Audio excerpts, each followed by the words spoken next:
Hello, everyone, and welcome to SAP ABAP with Jad. I'm Jad, and in today's lesson, we'll continue our SAP ABAP journey step by step.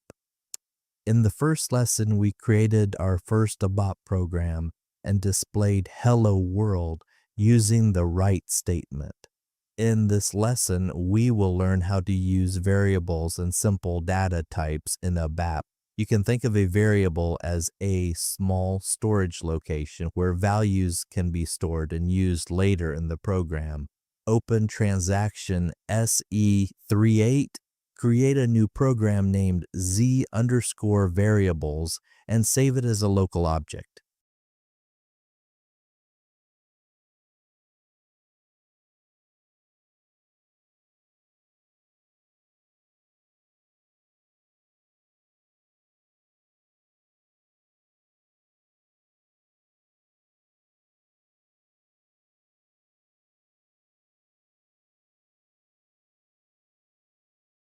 Now enter the following code.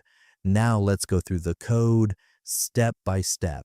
Using the data statement, we declare two variables. The first variable, LV_name, uses the character C data type and is used to store text. The second variable, LV_age, uses the integer I data type and stores whole numbers. Next, we assign values to both variables.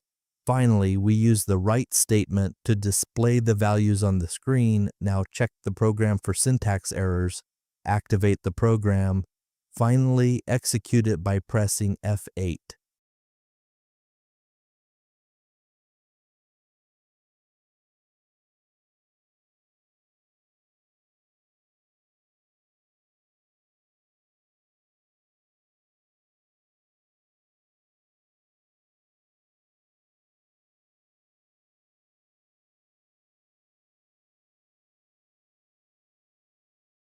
Exercise. Create your own ABAP program. Create one variable for your name and another for your age. Assign values to both variables and display them using the write statement. Summary. Today, you learned how to declare variables, assign values, and use the C and I data types. In the next lesson, we will learn about constants and the difference between variables and constants. Thank you for watching SAP ABAP with Jad. See you in the next lesson.